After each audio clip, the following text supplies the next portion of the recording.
সুপ্রিয় শ্রোতা, শুভ সন্ধ্যা। কেমন আছেন? আমরা আবার চলে এসেছি সেই আমাদের পরিচিত অল্প স্বল্প গল্প নিয়ে। আমাদের সাথে আছেন সিনিয়র জেলা দায়রা জজ অবসরপ্রাপ্ত উম্মে কুলসুম। উম্মে কুলসুম, কেমন আছো? জি, আদাব ম্যাডাম। আমি খুব ভালো আছি এবং আমি আসলে অপেক্ষায় ছিলাম যে আজকে আবার আমরা অল্প স্বল্প গল্প নতুন এপিসোডে বসবো। আর আমি বসে থাকি যে এই যে 15 দিন পর তোমার সাথে আমার দেখা হবে সেই আশায়। মানে আমরা দুজন দুই প্রান্তে ঢাকা শহরে থাকি, কিন্তু এটার কারণে আমাদের দেখা হয় 15 দিন পর পর। আমার মনে হয় তুমিও এটা এনজয় করো, তাই না? সেই আমিও আসলে এখন অপেক্ষায় থাকি যে আমাদের কবে দেখা হবে নতুন কোনো বিষয় নিয়ে। একদম। আজকে আমরা একেবারে একটা নতুন একটা শব্দ নিয়ে কথা বলবো। আমরা একটা যে কথাটা বলছিলাম যে আমরা অনুষ্ঠানটা কাদের জন্য করি, একেবারে সাধারণ মানুষের জন্য। আমরা কিন্তু যারা আইন জানে বা আইন পেশায় আছে বা বিচারক পেশায় আছে, তাদের আমাদের এই অনুষ্ঠানটা কাজে আসবে কি আসবে না সেটার চেয়ে তো আমরা যতটা ফোকাস করি সাধারণ মানুষের কাছে পৌঁছানোর জন্য, যারা আইন জানে না একেবারে, তাই না? তো তাদের জন্য আজকে আমি বলি যে নতুন একটি শব্দ নিয়ে আমরা কথা বলবো। সেই শব্দটি হলো প্লি অফ এলিবাই। তো এই এলিবাই শব্দটা আমরা যারা আইন জগতে আছি তারা কিন্তু সবাই জানি, সবাই শুনেছি। কিন্তু যারা শুনেনি, যারা জানে না, তুমি বলো তো এলিবাই সম্পর্কে তুমি কি বলতে চাও তাদেরকে? এলিবাই আসলে আমার মনে হয় বিচার প্রার্থী সব সাধারণ মানুষকেই যা সম্পর্কে একটা ধারণা থাকা উচিত, বিশেষ করে যারা ফৌজদারি মামলায় কোনো না কোনো ভাবে জড়িয়ে গেছেন এবং আসামি হিসেবে যাদের বিরুদ্ধে কোনো অভিযোগ এসছে। এইরূপ অভিযুক্তরা কিন্তু এলিবাই সম্পর্কে ধারণা থাকলে আমার মনে হয় তাদের জন্য অনেক সুবিধা হবে। এবং সেই প্রেক্ষিতে আমি মনে করি এটি খুবই সময় উপযোগী একটা বিষয় ম্যাডাম আপনি বেছে নিয়েছেন।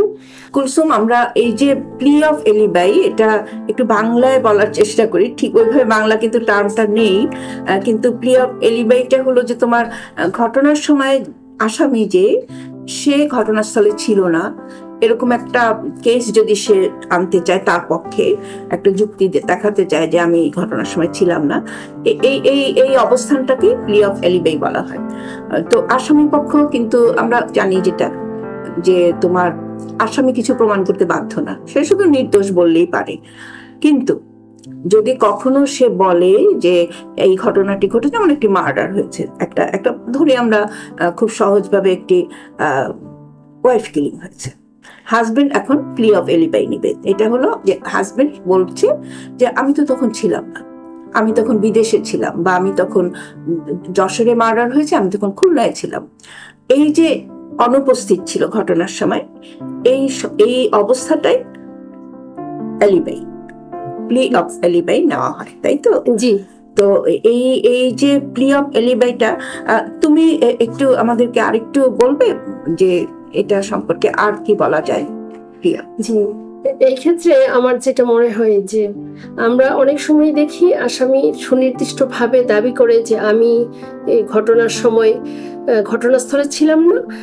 যেমনটা আমি দেখেছি যে আপনি যেভাবে বলেছেন যে একটা ওয়াইফ কিলিং কেস, আমারও ওই রকম কর্মক্ষেত্রে আমি পেয়েছিলাম, যেখানে সে বলছে যে আমি ওই সময় ঢাকায় ছিলাম, ঘটনাস্থল ছিল সিরাজগঞ্জ। আর সুনির্দিষ্টভাবে দাবি ছিল আসামির বিরুদ্ধে যে আসামি তাকে মার্ডার করেছে রাত্রে, একাকী ওরা একই রুমে ছিল। কিন্তু আসামি সুনির্দিষ্টভাবে বলল যে না, আমি দোকানের মালপত্র কেনার জন্য ঢাকা গিয়েছিলাম, এবং পরবর্তীতে সে তা প্রমাণের চেষ্টা করলো যে সে যে ঢাকায় গিয়েছিল এবং ঢাকা থেকে ফেরত আসলো। এই ক্ষেত্রে কিন্তু বিবেচ্য হবে যে আসামি দাবি করেছে, আসামিকেই প্রমাণ করতে হবে যে ঘটনার সময় সে ঢাকায় ছিল এবং সে ঢাকা থেকে ফিরে এসছে এই তার ওয়াইফ কিলিং এর খবর পেয়ে। যদিও আমরা জানি আপনি যেভাবে বলেছেন যে আসামিকে কিন্তু তার নির্দোষিতার সমর্থনে সাক্ষ্য দিতে হয় না, কেবলমাত্র অভিযোগকারীকেই প্রমাণ করতে হয় যে আসামি দোষী। আমি যে উদাহরণটা দিলাম, এই ক্ষেত্রে আমি দেখেছিলাম যে আসামি সম্পূর্ণরূপে ব্যর্থ হয়েছে, যে তিনি ঢাকায় ছিলেন এবং ঢাকা থেকে খবর পেয়ে ফিরে এসেছেন। এর সমর্থনে উনি কোনো প্রকার সাক্ষ্য, প্রত্যক্ষ মানে মৌখিক বা দালিলিক কোনো সাক্ষ্য দিতে পারে নাই। কাজেই তার দাবিটি কিন্তু এখানে আর টিকে নেই। তো আমার যেটা মনে হয়, আমি সাধারণ শ্রোতাদের জন্য কি বলতে পারি যে প্লি অফ এলিবাইটা নেওয়াটা ভালো, নাও তুমি, কিন্তু সে ব্যাপারেও খুব সাবধান থাকতে হবে যে প্লি অফ এলিবাইটা যদি তুমি প্রমাণ করতে না পারো, তাহলে এই যে একটা তুমি প্লি অফ এলিবাই নিলে সেটার নেগেটিভ একটা ধারণা আদালতের মনে আসবে, তাই না?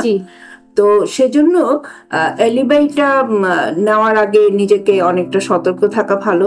যদি তুমি প্রমাণ করতে পারো, যথেষ্ট প্রমাণ থাকে তোমার কাছে, তখনই কিন্তু আমরা বলবো যে সেটা নিলে ভালো, তাই না? তো আরেকটা জিনিস আমরা কি বলতে পারি যে যেটা আমরা অবশ্যই বলেছি আমরা, না, যে এলিবাই যে নেবে তাকেই প্রমাণ করতে হবে, তাই তো? এটি প্রমাণের দায়িত্ব সম্পূর্ণ তার। এখন তুমি একটু বলবে কি যে এই যে প্লি অফ এলিবাইটা, আমার মনে হয় সাধারণ দর্শকদের বা সাধারণ শ্রোতাদের এটা জানলে ভালো, কখন এটা নিতে পারবে? এটা কি মামলা শেষ হওয়ার পরে, যখন তাকে 342 করা হয়, মানে আদালত থেকে পরীক্ষা করা হয়, একদম প্রথমে একটা করা হয় এবং সব শেষে করা হয়, সব সাক্ষী শেষ হয়ে যাওয়ার পরে, তো কখন এই প্লি অফ এলিবাইটা নিতে হবে? জি ম্যাডাম, এই বিষয়ে আমি একটু বলতে চাই যে কোনো ফৌজদারি মামলায় কিন্তু 3টা ধাপ থাকে। প্রথমত হচ্ছে যে প্রি ট্রায়াল স্টেজ, যেখানে মামলার তদন্ত হয়, তারপর মামলাটা বিচারের জন্য রেডি হয়, যেটাকে আমরা রেডি ফর ট্রায়াল বলি। তারপরে হচ্ছে ট্রায়াল স্টেজ। ট্রায়াল স্টেজে সাক্ষ্য গৃহীত হয়, আর্গুমেন্ট হয়, তারপর এটা রায় প্রচারিত হয়। তারপরে পোস্ট ট্রায়ালে তো এপিল বা রায়ের কার্যকারিতা ওইগুলো হয়। তো কেউ যদি এই প্লি অফ এলিবাই নিতে চায়, তাহলে তাকে কিন্তু আর্লি স্টেজে, একদম প্রি ট্রায়াল স্টেজেই তাকে বলতে হবে, একেবারে যত আগে নেওয়া যায়।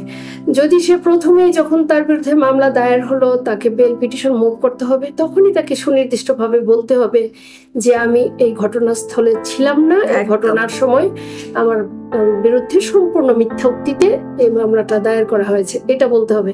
তারপর মামলা তদন্ত হবে, তদন্তকালেও তাকে এইটা বিষয়টা রেজ করতে হবে, বারবার তুলে ধরতে হবে। আর যখন শুনানির পর্যায়ে সাক্ষ্য গ্রহণ হচ্ছে, তখন কিন্তু তাকে আসামি পক্ষ হতে এই যে রাষ্ট্রপক্ষের সকল সাক্ষীকে জেরা করার সময় সুনির্দিষ্টভাবে সাজেশন দিতে হবে এবং জেরা করতে হবে যে আসামি ওই সময় ঘটনাস্থলে ছিল না এবং আসামির কোনো সংশ্লেষ এই অপরাধের সাথে নেই। যেমন আসামি এই কথাটা বলতে পারে, সে তার রেজিস্ট্রার হয়তো অফিসে, সে বলছে যে আমি সেই দিন আমি অফিসে ছিলাম সারাদিন, তখন সে অফিস থেকে তার রেজিস্ট্রার গুলো কল ফর করতে পারে, তাকে সাক্ষী দিয়েও সে বলতে পারে, তাই না? মানে যেভাবেই হোক তাকে, বা আমি দেশের বাইরে ছিলাম, পাসপোর্ট জমা দিয়ে সেটা সে ডকুমেন্টারি হিসাবে দেখাতে পারে, যেভাবেই হোক তাকে বিশ্বাসযোগ্যভাবে, একদম বিশ্বাসযোগ্যভাবে এবং প্রমাণটা যেন সঠিকভাবে হয় সেটা মাথায় রাখতে হবে। এবং এটা কিন্তু তোমার বিশেষ করে যখন সাক্ষীদেরকে জেরা করবে সে সময় 342 সময় এই আলিবাইটা নিতেই হবে তাহলে, এবং সেটাকে প্রমাণ করার জন্য চেষ্টা করতে হবে। আর আরেকটা জিনিস যেটা আমরা বলছি যে একেবারে প্রমাণের দায়িত্বটা কি যে বলবে আলিবাইটা নিবে তারই? অবশ্যই। যে দাবি করবে যে আমি ঘটনাস্থলে ছিলাম না, আমি ওই স্থানে কোনো নির্দিষ্ট স্থানের উল্লেখ করে যে আমি অন্যত্র ছিলাম, তাকে কিন্তু উপযুক্ত সাক্ষ্য দ্বারা সেটা প্রমাণ করতে হবে। তবে যেটা ম্যাডাম আপনি জানেন, উচ্চ আদালতের সিদ্ধান্ত যে ওই সন্দেহটা তৈরি করে দেওয়াই যথেষ্ট, একদম। ওইখানে কিন্তু অকাট্য প্রমাণের দরকার নাই, যে সে যে ঘটনাস্থলে ছিল না এই সমর্থনে তার সাক্ষ্য প্রমাণের মাধ্যমে বাদীর যে কেসটা, মানে অভিযোগকারীর যেই অভিযোগটা, সেটাকে যদি সে একটা সন্দেহ তৈরি করে দেয়, তাতেই যথেষ্ট হবে। যেমন আমি দেখেছি একটা চুরির মামলায় বাদী বলল, অভিযোগকারী বলল যে তার 200 ভরি স্বর্ণ চুরি হয়েছিল এবং সে স্বর্ণটা সে কিনেছিল ধরে নিলাম ঢাকার একটা বিখ্যাত জুয়েলারি থেকে। কিন্তু আসামি এসে বলল যে না, এই স্বর্ণ আমি কিনেছি অন্যত্র, আরেকটা জুয়েলারির কথা বললো। এই ক্ষেত্রে কিন্তু আসামির দায়িত্ব যে সে যে দাবিকৃত জুয়েলারির কথা বলছে, যে উদ্ধারকৃত স্বর্ণের গায়ে সেই হলোগ্রাম আছে কিনা, বা ওই দোকানের রেজিস্টারে সেটা বিক্রয়ের এন্ট্রি গুলো আছে কিনা, এইটা কিন্তু তুলে ধরা তার দায়িত্ব, যেহেতু সেইটা দাবি করেছে। তো এরকম হয় যে ওই যখন সাফাই সাক্ষী দেবে 342 সময় তাকে যখন সমস্ত সাক্ষীর জিস্ট পড়ে শোনানো হবে এবং উনি দাবি করবে যে না আমার সুনির্দিষ্ট প্লি এ সমর্থনে আমি সাক্ষ্য দেব, তখন তাকে এর সমর্থনে দালিলিক এবং মৌখিক সাক্ষ্য উপস্থাপনের মাধ্যমে বাদী উপস্থাপিত যে দাবিটা সেইটাকে সে কি করে দেওয়া বা এটাকে একটু নড়বড়ে করে দেওয়া, এটাই তার কাজ। যদি এটা করতে পারে তাহলে এলিবাইটা সে প্রমাণ করে। এখন আমাদের তাহলে মূল বিষয়বস্তু যেটা আমাদের সাধারণ দর্শকদের জন্য বা সাধারণ শ্রোতাদের জন্য আমরা এটুকু কি বলতে পারি যে বাদীর দায়িত্ব 2-2-4 হিসাবে প্রমাণ করা যে বিবাদী এই কাজটা করেছে, মানে আসামি এই কাজটা করেছে, 2-2-4 করতে হবে। আর যদি তোমার আসামি পক্ষ প্লি অফ এলিবাই নেয় তাহলে তাকে কিন্তু 2-2-4 যেভাবে বাদীকে প্রমাণ করতে হবে ততটা দায়িত্ব না থাকলেও বিশ্বাসযোগ্যতা সাথে হবে এবং আদালতের মনে একটা চূড়ান্তভাবে সন্দেহ আসতে হবে এটা হতেও পারে জি সেটা, এবং যদি 2-2-4 প্রমাণ করতে পারে তো খুবই ভালো। কিন্তু তা না হলেও যদি বলেন যে একটা সন্দেহ যদি আদালতের মনে আসে, একটা সেই বেনিফিটটা আসামি পেতে পারে, সেভাবেও কিন্তু অন্তত যেন থাকে এটা। তো আমার মনে হয় আমাদের এই যে প্লি অফ এলিবাই এটা আসলে সাধারণত যারা আইন বিশেষজ্ঞ বা যারা লয়ার তারা এটা পরামর্শ দিয়ে থাকে, কিন্তু সাধারণ মানুষদের জন্য আজকে আমরা যেহেতু তাদের জন্য এই অনুষ্ঠানটা করতে যাচ্ছি, তাদেরকে আমরা এই শব্দটি কেন তাদের কানে দিলাম বা তাদের সাথে আমরা এই শব্দটি নিয়ে কথা বলছি। আমার মনে হয় যে এই প্লি অফ এলিবাইটা সম্পর্কে তাদের জানা থাকলে ভালো, কারণ তার লয়ার এই শব্দটি তার পক্ষে নেওয়ার জন্য যে কাজগুলো করবে তখন ভুক্তভোগী যে সে যদি এটা জানে তাহলে তার একটু চিন্তা ভাবনা করতে সহজ হবে। তো আমার মনে হয় সেই হিসেবে আমরা আজকে সাধারণ মানুষের কাছে এই প্লি অফ এলিবাই শব্দটি তুলে ধরলাম। আর কি বলতে চাও কুলসুম, বলো। আর একটা বিষয় আমাদের বলার আছে, সেটা হচ্ছে যে এই এলিবাইয়ের বিষয়টা কিন্তু চূড়ান্ত সাক্ষ্য প্রমাণের মাধ্যমেই সিদ্ধান্ত গ্রহণের সুযোগ রয়েছে।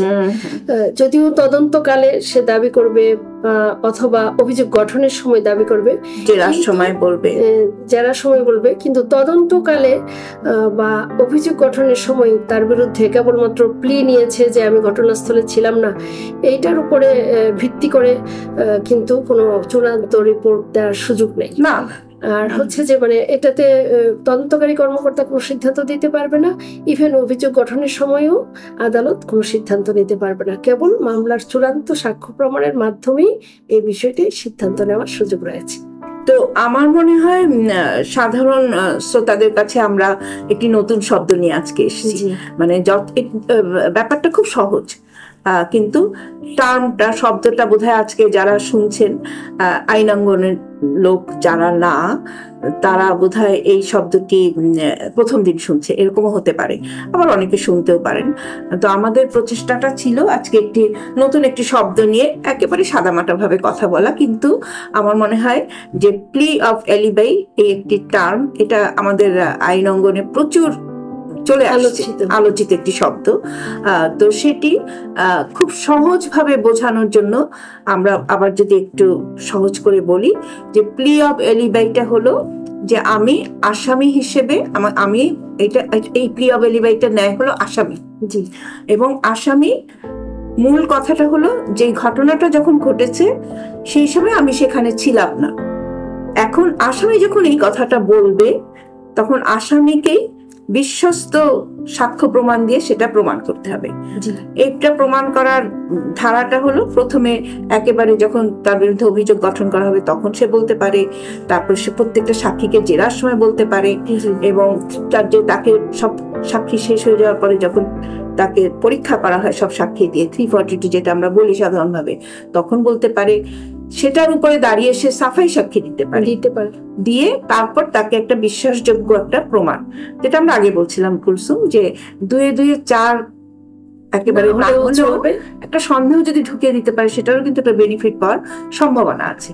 তো আমার মনে হয় কুলসুম, তুমি কি বলবে যে আজকে আমরা কি পারলাম শ্রোতাদেরকে কিছুটা বোঝাতে? আমার তো মনে হয় আমি যদি একজন সাধারণ মানুষ হতাম তাহলে আজকের আলোচনা থেকে আমি এই বিষয়টা অনেক স্পষ্টভাবেই বুঝতে পারতাম। আশা করি আমাদের শ্রোতারাও এই বিষয়টা এনজয় করেছে এবং তারা হয়তো কিছুটা বুঝতে সক্ষম হয়েছে। তাদের যদি আরো কোনো প্রশ্ন থাকে তাহলে নিশ্চয়ই তারা আমাদের এই বিষয়টা শুনে তাদের প্রশ্নগুলো রাখতে পারে। তাহলে সুপ্রিয় শ্রোতা, আমার মনে হয় এলিবাই নিয়ে আমরা যেটুকুন বলেছি সেটুকুন থাকুক, এবং আপনাদের কোনো প্রশ্ন থাকলে আপনারা সেই প্রশ্নগুলো করবেন। আপনারা কমেন্টে জানাবেন যে আপনাদের কি কি প্রশ্ন থাকবে। আমরা প্রতিনিয়ত চেষ্টা করব এই ধরনের ছোট ছোট বিষয় নিয়ে, ছোট ছোট টার্ম নিয়ে আপনাদের সামনে আসার জন্য। সুপ্রিয় শ্রোতা, আপনারা আমাদের অল্প স্বল্প গল্প শুনলেন। পরবর্তী সপ্তাহে আমরা আগামী বৃহস্পতিবার ঠিক রাত 9টায় আমরা আসবো প্রমাণিত অপ্রমাণিত মূল এপিসোড নিয়ে। আর কুলসুম, দেখা হবে আবার। ধন্যবাদ। ধন্যবাদ ম্যাডাম।